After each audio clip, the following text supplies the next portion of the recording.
వాక్యంలోకి వెళ్ళక ముందు చిన్న ప్రార్థన. గరుడానికి వందనాలు చెల్లించుకుంటున్నాం తండ్రి. ఈ 6వ మాసం ప్రభా, 2వ పునరుత్థాన దినాలకు మమ్మల్ని ప్రవేశపెట్టామని గడిచిన 13 రోజులు కూడా ప్రభా నీ కృపలో మమ్మల్ని కాచి కాపాడి భద్రమ చేసావు. బలహీనత మమ్మల్ని ఆవరించాయి, దుఃఖాలు వచ్చాయి, శోధనలు వచ్చినాయి, వేదనలు వచ్చినాయి, నిందలు అవమానాలు వచ్చినాయి ప్రభా.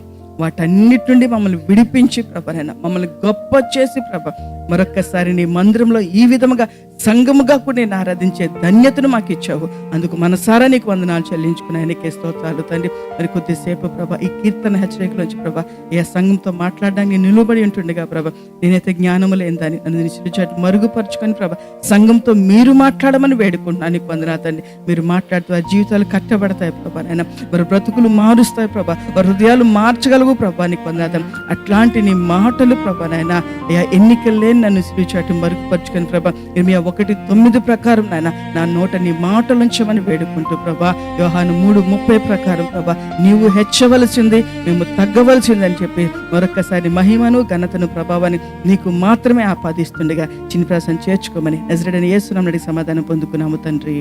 ఆమేన్. Praise God. హల్లెలూయా, హల్లెలూయా.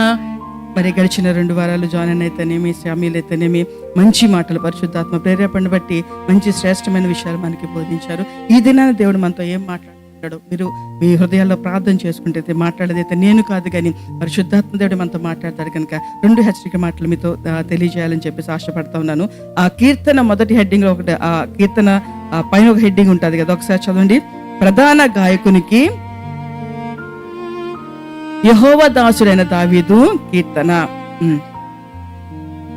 అతని శత్రువులందరి చేతిలో నుండి, సౌలు చేతిలో నుండి యెహోవా అతన్ని తప్పించిన దినమా.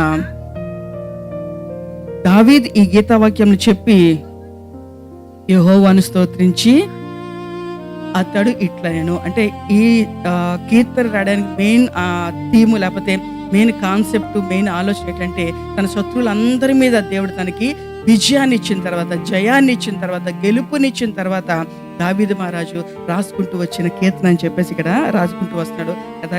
2 వారాలుగా దేవుడు మనతో మాట్లాడుతున్నాడు కదా. ఈ దినాన్ని ఏం మాట్లాడబోతున్నాడు మనం జ్ఞాపకం చేసుకుందాం. మనం చదువుకున్న మాటలు 31 నుండి. యెహోవా తప్ప దేవుడేడి, మన దేవుడు తప్ప ఆశ్రయదుర్గమేది, నాకు బలము ధరించువాడు ఆయనే, నన్ను యథార్థ మార్గం నడిపించేవాడు ఆయనే. ఇప్పుడు మనం పదుకున్నాం కదా, ఆయనే మనల్ని నడిపించేవాడు, ఆయనే మనల్ని కాపాడువాడు.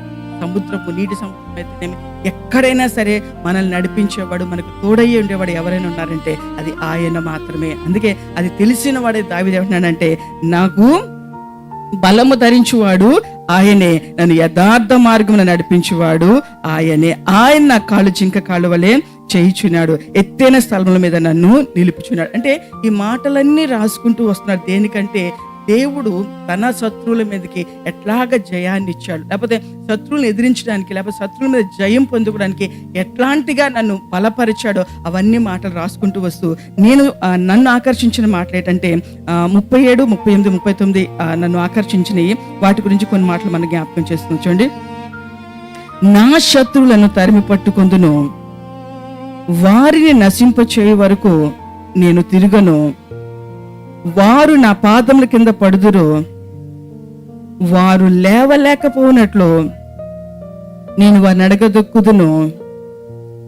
యుద్ధమునకు నీవు నన్ను బలము ధరింప చేసేతివి, నా మీదకి లేచి ఉన్న వారిని నా క్రింద అణచివేసేతివి, నా శత్రువుని వెనుకకు నువ్వు మళ్ళీ చేసేతివి, నన్ను ద్వేషించి వారిని నిర్మూలమ చేసేతిని. ఆమేన్. ఈ 4 వాక్యాల ద్వారా దేవుడు మనతో ఏం మాట్లాడాలనుకుంటాడంటే, దావీదు ఆ మొదటి హెడ్డింగ్ చెప్పినట్టు తన శత్రువులందరి మీదకి, లేకపోతే తన మీద లేచిన తన మామ మీదకి కానీ, లేకపోతే తన కుమారుడి మీద కానీ, వీళ్ళందరి మీదకి దావీదుకి ఎవరు జయాన్ని దయచేశాడంటే దేవుడే జయాన్ని ఏం చేశాడు. ఇక్కడ మనం జ్ఞాపకం చేసుకుంటే దావీదు చేసిన యుద్ధము ఫిజికల్ ఫైట్, శరీరంతో చేశాడు. తన మామ మీదకి కానీ, లేకపోతే తన మీదకి వచ్చిన శత్రువుల మీదకి కానీ, లేకపోతే తన మీదకి వచ్చిన కొడుకు మీదకి కానీ, ఎవరెవరైతే తన మీదకి యుద్ధానికి వచ్చారో వారందరితో తను ఎట్లా చేశాడంటే ఫిజికల్ ఫైట్, శరీరంతో ఫైట్ చేశాడు. అవునా కాదండి? గొలియాత్ ఎట్లా యుద్ధం చేశాడంటే శరీరంతోనే యుద్ధం చేశాడు.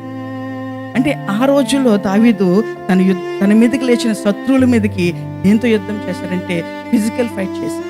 ఆమె ప్రస్తుతము విశ్వాసులమైన మనము మన జీవితంలో కూడా ఈ విశ్వాస యాత్ర ఎప్పుడు కూడా ఒక బ్యాటిల్ ఫీల్డ్ మా ప్రేయర్ రూమ్లోకి వెళ్ళినా, లేకపోతే బయట లోకంలోకి వెళ్ళినా, ఇంట్లో ఉన్నా, బయట ఉన్నా, ఆఫీస్లో ఉన్నా, కాలేజీలో ఉన్నా, ఎక్కడున్నప్పటికీ కూడా మనం ఒక బ్యాటిల్ ఫీల్డ్లో ఉన్నట్టే మనం ఎప్పుడు ఫీల్ అవ్వాలి.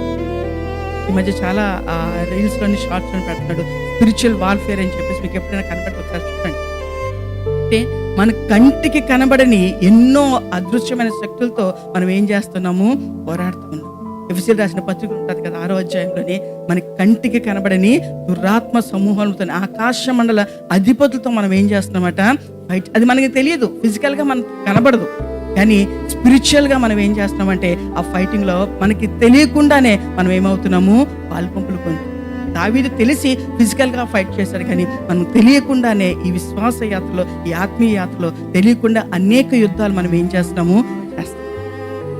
ఇట్లా మనం జ్ఞాపకం చేసుకుంటే జీవ గ్రంథంలోని ఈ ఫిజికల్ ఫైట్ చేసిన వాళ్ళు కానీ, స్పిరిచువల్ ఫైట్ చేసిన వాళ్ళు కానీ, గెలిచిన వాళ్ళు ఉన్నారు, ఓడిపోయిన వాళ్ళు కూడా ఉన్నారు. కొంతమంది మనము జ్ఞాపకం చేసుకుందాము. ఒకరిని జ్ఞాపకం చేసుకుంటే కంటికి కనబడని అతీత శక్తులతో కానీ, లేకపోతే ఆ దురాత్మ సమూహాలతో కానీ పోరాడి గెలిచిన వీరుడు ఎవరైనా ఉన్నారంటే ఫస్ట్ మనం చెప్పుకోవాల్సిన పేరు ఏమైనా ఉందంటే ఎవరి పేరు చెప్పుకుంటామండి? మన యేసయ్య పేరే. ఆమేన్ కదా? యుద్ధం చేయలేదా? బాప్తిసం పొందిన వెంటనే 40 రోజులు ఉపవాసం అయిపోయిన వెంటనే ఎవరు వచ్చారంటే ఫస్ట్ ఆయన దగ్గరికి అపవాదే వచ్చాడు. వాళ్ళ అమ్మ రాలేదు, వాళ్ళ నాన్న రాలేదు, ఎవరు దేవదూతలు రాలేదు, కానీ ఫస్ట్ వచ్చింది ఎవరంటే అపవాది మాత్రమే వచ్చాడు. మత్తయి రాసిన సువార్తలో మనం చదువుకుంటే ఆ స్టోరీ అంతా మీకు తెలుస్తుంది. వచ్చి చాలా చాలా చెప్తుంది కదా, నువ్వు ఈ రాళ్ళని రొట్టెలుగా చేసుకో, ఆకలితో ఉన్నావు కదా, లేకపోతే నాకు మొక్కు ఈ రాజ్యాన్ని అంతా ఇచ్చేస్తానని చెప్పేసి ఎన్నో విధాలుగా యేసయ్యని ఏం చేసినది, టెంప్ట్ చేసుకుంటూ వచ్చింది. మరి యేసయ్య టెంప్ట్ అయ్యాడా అండి? అది చెప్పిన ప్రతి దానికి కూడా దేంతో బుద్ధి చెప్పాడు? వాక్యం ద్వారానే బుద్ధి. అందుకే వాక్యం ఎప్పుడు ఎక్కడ ఉండాలంటే మన నోట్లో ఉండాలి, మన ఆలోచనలో ఉండాలి, మన తలంపులో ఉండాలి. ఉపదేశ రాసిన కాండంలో మోషే చెప్తారు కదా, ఈ వాక్యాన్ని, ఈ ఆజ్ఞల్ని, కట్టడాల్ని ఎట్లాగంటే మన చేతికి సూచనలు గాను, నుదుటికి బాసికాలు గాను, మన గుమ్మం మీద అట్లా కట్టుకున్నప్పుడు మాత్రమే అపవాదం మనం ఏం చేయగలుగుతాము, జయించగలుగుతాం. లేకపోతే ఒక్క బొర్ల మనం పడేస్తాడు. ఎందుకంటే వాడు చాలా తెలివైన వాడు, చాలా శక్తిమంతుడు. ఆమేన్, హల్లెలూయా. అందుకే యేసయ్య వాడు వేసిన ప్రతి బాణాన్ని ఎట్లా తిప్పుకొట్టాడంటే వాక్యం ద్వారా మాత్రమే తిప్పుకొట్టాడు తప్ప తన భక్తిని బట్టి, లేకపోతే తన బలాన్ని బట్టి, తన ఆలోచన బట్టి ఎక్కడక్కడ మాట్లాడినట్టు మనకి కనబట్టలేదు. వాక్యం ద్వారా మాట్లాడి ఆయన ఇచ్చేసాడు. అందుకే మన వచ్చిన శేఖర్ పాస్కర్ చెప్పారు కదా, no bible no breakfast, no bible no phone, no bible no going outside. అంటే ఏం చేసినప్పటికి కూడా ఆ వాక్యం అలా ఏమవుతుండాలంటే నేను రివైజ్ చేసుకుంటూ ఉండాలి. అట్లా చేసినప్పుడు అపవాది మన చుట్టుపక్కల కూడా ఏం చేయలేడు. అలాగా తెలియని శక్తులతో పోరాడి గెలిచిన మొదటి వ్యక్తి ఎవరైనా ఉన్నారంటే అది మన యేసయ్య మాత్రమే. రెండో వ్యక్తిని మనం జ్ఞాపకం చేసుకుంటే అదృశ్యమైన ఎన్నో చేసిన పౌలు భక్తులు మనం జ్ఞాపకం చేసుకుంటాం. రాత్రి కూడా మనం జ్ఞాపకం చేసుకున్నాం కదా, విశ్వాస వీరుల్ని, లేకపోతే ఈ ఆత్మీయ యుద్ధాన్ని గెలిచిన అనేకులు మనం జ్ఞాపకం చేసుకుంటున్నప్పుడు పౌలు భక్తులు మనకు ఫస్ట్ వస్తాడు. ఆయన రాస్తారు కదా, ఎఫెసీయులకు రాసిన పత్రిక 6వ అధ్యాయము 12వ వచనం ఒకసారి చూద్దాం. చూడండి, ఎఫెసీయులకు రాసిన పత్రిక 6వ అధ్యాయము 12వ వచనం ఒకసారి. అనగా మనము పోరాడున్నది శరీరులతో కాదు గాని ప్రధానులతోనూ, అధికారులతోనూ, ప్రస్తుత అంధకార సంబంధుల లోకనాథులతోనూ, ఆకాశ మండలమందు దురాత్మల సమూహంతో మనం ఏం చేస్తున్నామట, పోరాడుతున్నాం. చెప్పాను కదా, మనది ఫిజికల్ ఫైట్ అయితే కాదు. దావీదు అయితే ఫిజికల్ ఫైట్ చేశాడు, కానీ మనది ఏమైందట, స్పిరిచువల్ ఫైట్ ఉంది, మెంటల్ ఫైట్ ఉంటుంది అనమాట. అంటే మన ఆలోచనల మీద, మన తలంపుల మీద వాడు ఏం చేస్తాడో పెద్దగా దెబ్బ కొడుతూ ఉంటాడు. కాబట్టి ఆల్వేస్ మనం అలర్ట్గా లేకపోతే దాన్ని మనం ఏం చేయలేము. వాడు మనం ఎట్లాగంటే సులువుగా మనం ఏం చేసుకుంటాడు, వాడిని చెక్కించుకుంటాడు. సులువుగా మనం ఏం చేస్తాడు, పడగొట్టేస్తాడు. ఎందుకంటే వాడంత కుయుక్తి కలిగినట్టు ఇంకెవరూ లేరు. ఆదాము అవ్వల దగ్గరికి వచ్చి ఒకటే మాట అన్నాడు, ఏం చెప్పలేదు, ఇది నిజమా అంతే. ఒకే వన్ వర్డ్తోనే అవ్వం ఫటక్, ఒకే ఒక వాడు ఇది నిజమా అని అడిగాడు అంతే. అవ్వంకి ఏమొచ్చింది, చిన్న అనుమానం స్టార్ట్ అయింది అనమాట. అనుమానం ఏమైపోయింది, వినిపోతం అయిపోయి వాళ్ళ యొక్క ఆత్మీయ స్పిరిచువల్ లైఫ్ ఏమైపోయిందంటే మొత్తం కలాప్స్. అట్లాగే అపవాది కూడా మన స్పిరిచువల్ లైఫ్ని ఒకే ఒక మాట చెప్తాడు. ఆ మాటతో మన ఆత్మీయ జీవితం అంతా ఏమైపోతుందంటే పునాదులు కూలిపోయినట్టు. బట్ ఆల్వేస్ 24/7 మనం ఎట్లా ఉండాలంటే అలర్ట్గా ఉండాలి. ఇప్పుడు బార్డర్లో సైనికులు చూడండి, పడుకుంటారంటే వాళ్ళు ఏమైనా వాళ్ళ కంటికి కునుకురాని. ఎందుకంటే ఎక్కడెట్టుండి ఎవరు వచ్చేస్తారో తెలియదు. ఒక పక్క సైన్యాడు ఉంటాడు, ఒక పక్క పాకిస్తాన్ ఉంటాడు, ఆఫ్ఘనిస్తాన్ ఉంటాడు. ఇంతమంది మన చుట్టూ ఉన్నప్పుడు వాళ్ళు నిద్రపోలేరు ప్రశాంతం. అట్లాగే మనము కూడా ఎప్పుడు కూడా రిలాక్స్ మూడ్లోకి మాత్రం ఎప్పుడు మనము వెళ్ళాం. చాలా రోజుల క్రితం సేవకులు చెప్పినట్టున్నారు కదా, ఫెస్టివల్ వన్గానే మనం ఏమైపోతుంటే ఫెస్టివల్ మూడ్లోకి వెళ్ళిపోతూ ఉంటాం. ఆ మూడ్లోకి వెళ్ళిపోగానే స్పిరిచువల్ లైఫ్ ఒక్కసారి ఆ గ్రాఫ్ ఏమైపోతుంది, కిందకి పడి. లేకపోతే అది ఫెస్టివల్ అవనివ్వండి, ఇంట్లో పండగ అవనివ్వండి, లేకపోతే ఏదైనా అకేషన్ అవనండి, ఏదైనప్పటికీ కూడా మన మూడ్ ఎప్పుడు స్పిరిచువల్ మూడ్లోనే ఉండాలి. ఆమేన్, హల్లెలూయా. అది పండగ జరగనివ్వండి, ఫెస్టివల్ జరగనండి, ఇంట్లో శుభకార్యం జరగనండి, ఏదైనప్పటికీ కూడా మన మూడ్ ఎప్పుడు ఎట్లా ఉండాలంటే స్పిరిచువల్ మూడ్లోనే ఉండాలి. చాలామంది ఏసీలు నైట్ టైము స్లీప్ మోడ్లో పెట్టేసుకుంటారు. అలా మన మూడ్ ఇప్పుడు స్లీప్ మోడ్లోకి వెళ్ళకూడదు, ఇప్పుడు అలర్ట్ మోడ్లోనే ఉండాలి. ఎందుకంటే ఎటువైపు నుండి ఎటు వచ్చి అపవాది యుద్ధం చేస్తాడో మనకి తెలియదు. కాబట్టి 24/7 ఎట్లా ఉండాలంటే మనం అలర్ట్గా ఉండాలి. అట్లా అలర్ట్గా ఉన్నప్పుడు వాడు వేసిన ప్రతి అగ్ని బాణాన్ని చల్లార్చే కృపను, ఆ శక్తిని, ఆ బలాన్ని దేవుడే మనకి దయచేస్తాడు. అదే ఫస్ట్ 32లో అన్నాడు కదా, నాకు బలము ధరించువాడు ఆయనే, నన్ను యథార్థ మార్గం నడిపించేవాడు ఆయనే. మనకు బలం ఎవరైనా ధరింపచేసేవాడు ఉన్నారంటే అది ఆయన మాత్రమే. ఎందుకంటే మన ప్రోటీనిక్స్లు, హార్లిక్స్లు, బూస్ట్ తాగినంత మాత్రం మనకి బలం రాదు. హెల్తీ ఫుడ్ తిన్నంత మాత్రం మనకి బలం రాదు. మేబీ వస్తే ఫిజికల్ బలం వస్తుందేమో తప్ప స్పిరిచువల్ బలం మనకి రాదు.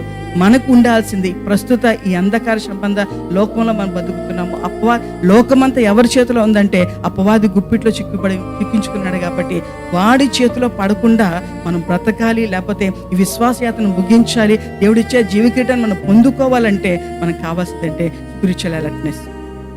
మన మోడ్ ఎప్పుడు కూడా ఆన్ అయ్యి ఉండాలి. వాక్యంతో, ప్రార్థనతో, పరిశుద్ధాత్మ అభిషేకంతో, టంగ్స్ ప్రేయర్తో మనం ఎప్పుడు ఏమంటే మనము ఫీల్ చేసుకుంటూ ఉండాలి. అట్లా చేసినప్పుడు వాడు వేసే ఏ బాణము కూడా మనకు తగలకుండా మన పని మనం చేసాం అనుకోండి, ఆటోమేటిక్గా ఆయన పని అయినా చేసుకుంటాం. అందుకే ఈ కీర్తన మొదట్లో అంటారు కదా చూడండి, యెహోవా నా బలమా, నేను నిన్ను ప్రేమించున్నాను. యెహోవా నా శైలము, నా కోట, నన్ను రక్షించువాడు, నా కేడుము, నా రక్షణ శృంగము, నా ఉన్నత దుర్గము, నా దేవుడు, నేను ఆశ్రయించిన నా దుర్గము. ఆమేన్, హల్లెలూయా. మనకు ఆశ్రయము, మన దుర్గము, మన కేడము, మన కొండ ఎవరన్నారంటే ఆయనే. కాబట్టి ఆయన మనకి తోడై ఉంటాడు. ఆల్వేస్ ఆయన మనకు తోడై ఉంటాడు. కాబట్టి ఆయన యుద్ధము చేస్తాన్నాడు కదా, మోషే ఎర్ర సముద్రాన్ని నిలబడినప్పుడు నువ్వు ఊరక నిలబడి నేను యుద్ధం చేస్తానని చెప్పేసి అన్నాడు కదా అని చెప్పి మోషే చెప్పాడు కదా. మోషే చెప్తే మనకి చెప్పినప్పుడు మనం కూడా గమ్మున ప్రార్థన లేకుండా ఏమీ లేకుండా ఉన్నామనుకోండి, అవుతుందా గెలవగలమో యుద్ధాన్ని? మన పని మనం చేయాలి. ఆయన మనకి ఏం చేస్తాడు, సపోర్టివ్గా మనకు వచ్చి ఆయన పక్కన నిలబడతాడు. ఆయన యుద్ధం చేస్తాడు కదా, గమ్ము నిలబడితే దాన్ని మనము మన వంతు సహాయాన్ని, మన వంతు సహకారాన్ని, మన వంతు పోరాటాన్ని మనం పోరాడినప్పుడు మన చేతులకి ఆయన యుద్ధాన్ని నేర్పించే దేవుడు. ఆమేన్, హల్లెలూయా. అట్లాగే పౌలు భక్తుడు అనేక సార్లు తనని టెంప్ట్ చేసినప్పుడు, లేకపోతే ఆ ఆత్మీయ యాత్రలో ఎన్నోసార్లు పడిపోవాల్సిన పరిస్థితి వచ్చినప్పుడు కూడా దేవుని వాక్యాన్ని, దేవుని పరిశుద్ధతను, అభిషేకాన్ని ఆధారం చేసుకుంటూ ముందుకు నడిచినట్టు మనము చూస్తున్నాము. వీళ్ళిద్దరు నూతన నిబంధనలకైతే పాత నిబంధనలు ఒక వ్యక్తి ఉన్నాడు. ఆయన మనం జ్ఞాపకం చేసుకుంటే దానియేలు. ఒకసారి చూడండి, దానియేలు రాసిన గ్రంథము 10వ అధ్యాయం 13వ వచనంలో ఒక మాట చూడండి. దానియేలు రాసిన గ్రంథము 10వ అధ్యాయము 13వ వచనం. పారసీకుల రాజ్యాధిపతి 21 దినములు నన్ను ఎదిరించాను.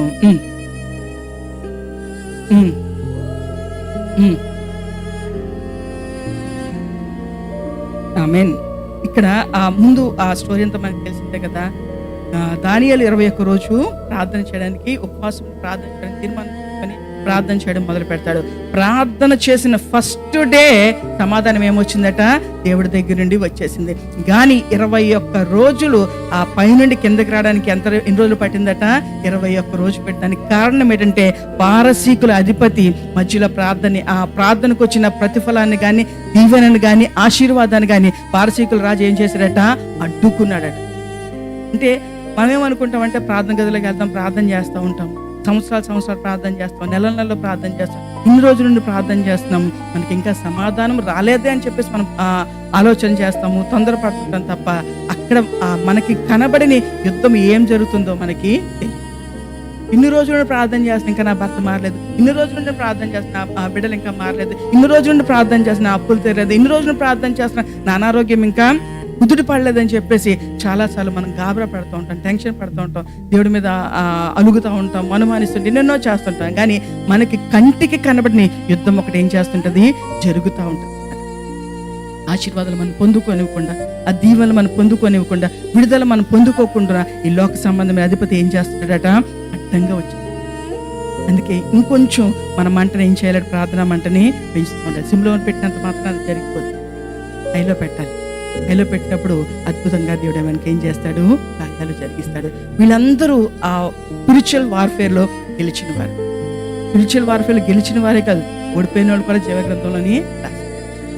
కొన్ని క్యారెక్టర్స్ జీవగ్రంథంలో ఎందుకు పెట్టారంటే వాళ్ళ వల్ల నేర్చుకోవాల్సినవి, వాళ్ళని బట్టి నేర్చుకోకూడనివి కూడా ఈ జీవగ్రంథంలో మనకి రాసి పెట్టించాడు. ఎవరిని ఫాలో అవుతే మనము విజయాన్ని పొందుకుంటాం, లేకపోతే ఎవరిని వెంబడిస్తే మనము పతనం అయిపోతే మన ఆత్మీయ స్థితి అని చెప్పేసి బోధించుకుంటూ అనేక మంది క్యారెక్టర్లు దేవుడు ఏం చేశాడు, ఇక్కడ జీవగ్రంథంలో పెట్టాడు. ఆయన వెంబడించిన వాడిని పెట్టారు, ఆయన మీద తిరగబడిన వాళ్ళని పెట్టాడు, లేకపోతే ఆయనకి లోబడిన వాళ్ళని పెట్టి అనేకమైన క్యారెక్టర్ని మన ముందు ఆయన పెట్టుకుంటూ వచ్చాడు. ఇప్పుడు మన వరకు యేసయ్యనైతేనేమి, పౌలునైతేనేమి, దానియేలునైతేనేమి గెలిచిన వారిని మనం చూసాము. మరి ఓడిపోయిన వాళ్ళు కూడా ఉంటారు కదా, అందరూ గెలిచేయలేరు కదా.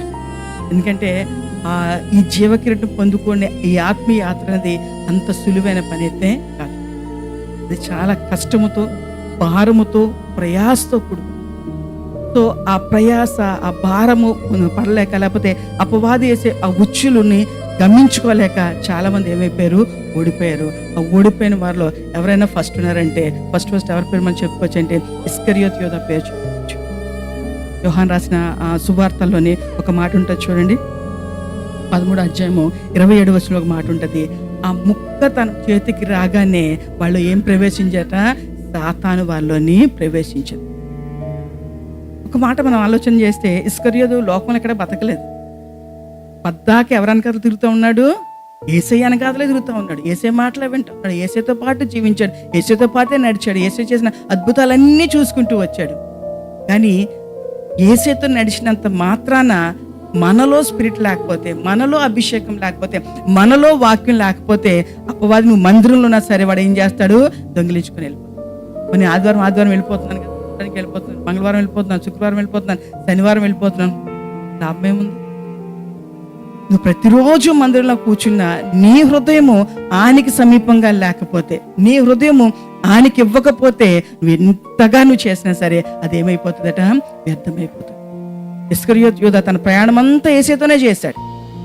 తను పిలిచిన నాటి నుండి ఆ చివరి దినం వరకు, ఆ ముక్క చేతిలోకి వచ్చినంత వరకు, ఆ బల్లను సమీపించేంత వరకు కూడా యేసయ్యతోనే నడిచాడు, యేసయ్యతో మాట్లాడాడు, యేసయ్య చేసినవన్నీ చూశాడు, ఆశ్చర్యకార్యాలు చూశాడు, సూచక్రియలు అన్నీ చూశాడు. కానీ చివరికి తనలో ఏం ప్రవేశించిందట, సాతాను ప్రవేశించింది. అంటే తిరుగుతున్నాడు, యేసయ్యతో నడుస్తున్నాడు, యేసయ్యతో అన్నీ చేస్తున్నాడు, కానీ తన హృదయం మాత్రము యేసయ్య దగ్గర లేదు. తన హృదయం మాత్రం ఎక్కడ తిరుగుతుందంటే లోకంలో తిరుగుతుంది. ధనాపేక్ష, లోకాశలు, శరీరేచ్ఛలు నన్ను ఏం చేసేసినాయి, ఇంకొక వ్యక్తిని మనం జ్ఞాపకం చేసుకుందామంటే అపోస్తుల కార్యాలు ఉంటుంది కదా, 5వ అధ్యాయం ఉంటుంది. 2 భార్యాభర్తలు, ఎవరండి వాళ్ళు, అననీయ సప్పీరా. వాళ్ళు అపోస్తులైన శిష్యులు చేసిన ప్రతి కార్యాన్ని చూశారు.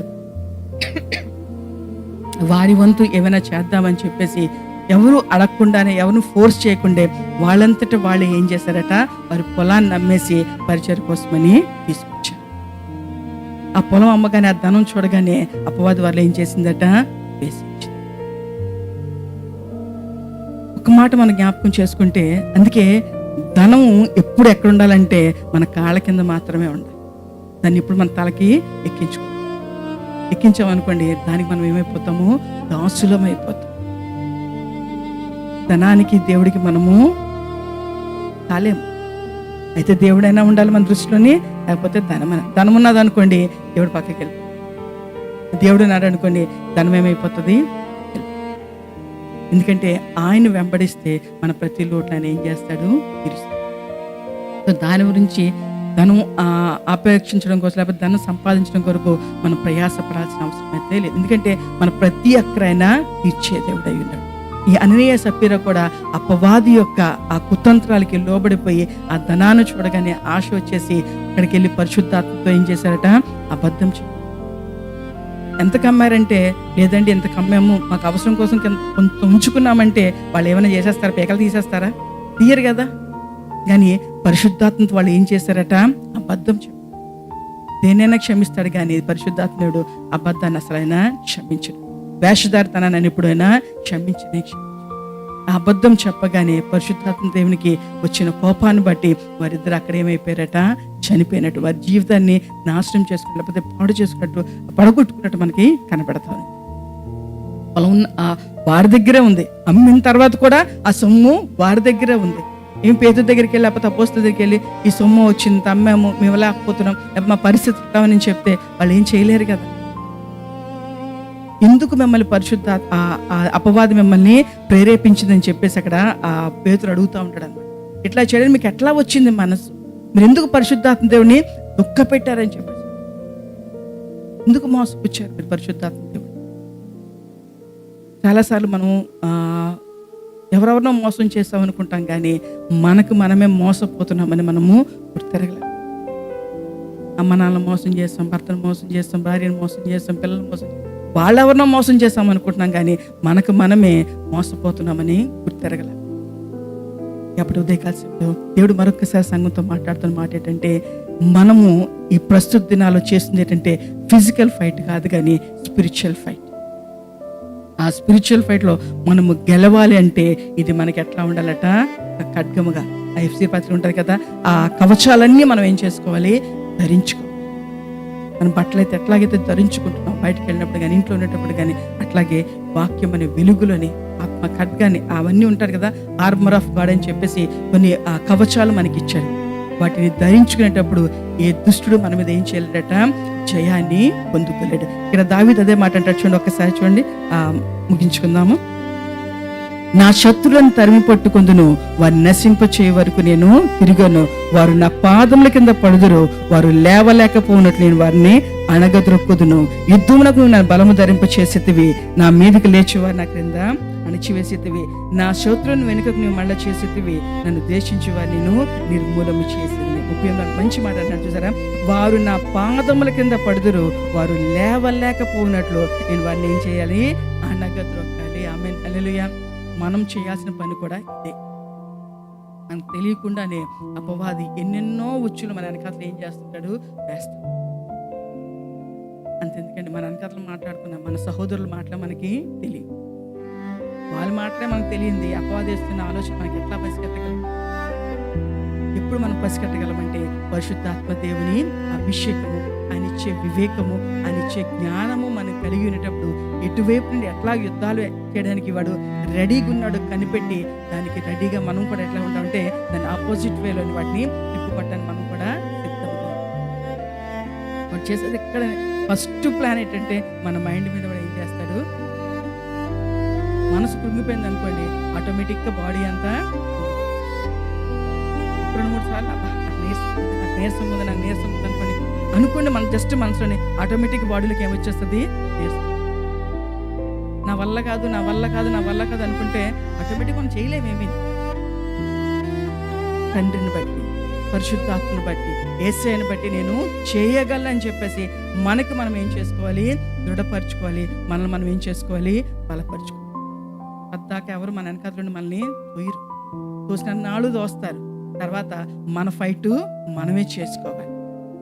కాబట్టి దావీదు ఎట్లాగైతే నా శత్రువుని నా పాదాల కింద పెట్టేంత వరకు, అణగదొక్కేంత వరకు నేను యుద్ధం చేస్తానని చెప్పేసి తీర్మానం చేసుకున్నాడు. మనము కూడా అపవాదైన శత్రువుని అణగదొక్కేంత వరకు, వాడు మన వంక చూడకుండేటట్లు, మన కుటుంబం వంక కానీ, మన బిడ్డల వంక కానీ చూడకుండాట్లు మనం ఎక్కడ పెట్టాలంటే మన కాళ్ళ కింద అణగదొక్కాలి. అలా దొక్కాలంటే ఫస్ట్ మనము దేవుని యొక్క అభిషేకం పొందుకోవాలి, ప్రార్థనా శక్తిని పొందుకోవాలి, వాక్యం యొక్క మనకి పట్టుని మనకి కావాలి. ఆ రోజు యేసయ్య ఎట్లాగైతే దేవుని వాక్యంతో అపవాదం దేవుని వాక్యంతో ఎదిరించాడో, మనము కూడా వాడేస్తున్న ప్రతి బాణాన్ని కూడా వాక్యం ద్వారా మాత్రమే మనం ఏం చేయగలము? తిప్పండి. నేను బలమైన ఆహారం తీసుకుంటున్నాను కదా, నాకు కండలు మంచి మంచిగా ఉన్నాయి కదా, నేను యుద్ధం చేయగలను అనుకుంటే మన వల్ల అది, ఎందుకంటే వాడు ఫిజికల్గా మనతో ఫైట్ ఎప్పుడు మెంటల్గా కానీ వాడు ఫైట్ చేస్తాడు. కాబట్టి మనము దానికి ఏమైపోవాలి, మనం ప్రిపేర్ చేసుకోవాలి, మనం యూజ్ చేసుకోవాలి. దానికి మన మూడుని మార్చుకునేటప్పుడు దావీదుకి ఎట్లాగైతే జయాన్ని ఇచ్చాడో, శత్రువులందరి మీద, సౌలు మీద, అందరి మీద ఎట్లాగైతే జయాన్ని ఇచ్చాడో, మనకి కూడా అట్లాంటి జయాన్ని ఇవ్వడానికైనా సిద్ధంగా ఉన్నాడు. ఆమేన్, హల్లెలూయా. మనం కూడా ఆ ఫిజికల్ ఫైట్ కాదు కానీ స్పిరిచువల్ ఫైట్ చేయడానికి మనం సిద్ధపడతాము. అలా సిద్ధపడి మనం ఒక అడుగు వేసినప్పుడు దేవుడు మనతో పాటు 100 అడుగులు వేయడానికైనా సిద్ధంగా ఉంటాడు. సో మనము మన పక్షాన్ని యుద్ధం చేయడానికి సిద్ధంగా ఉన్నాడు. కాబట్టి మన వంతు సహకారం, మన వంతు సహాయం, ఒక్క అడుగు వేసి ముందుకి, దేవా నాకు సహాయం చేయి, నేనైతే ఒక అడుగు వేస్తున్నాను, ఇక మీద వేసే శక్తి నాకు లేదు, ఆ బలము లేదు, ఆ జ్ఞానం లేదని చెప్పేసి ఆయన మీద ఆనుకునేటప్పుడు మనకు బలము ధరించేవాడు ఆయనే, మన కాళ్ళను బలపరచువాడు ఆయనే. కాబట్టి ఆయన మీద ఆధారపడతాము. దావీదుకి ఇచ్చిన జయాన్ని దేవుడు నీకు నాకు కూడా ఈ ఉదయకాలంలో ఇవ్వాలని ఆశపడతాడు. వాటిని పొందుకుందాము. దేవుని కొరకు సాక్షిగా జీవితం. దేవుడి చిన్న మాట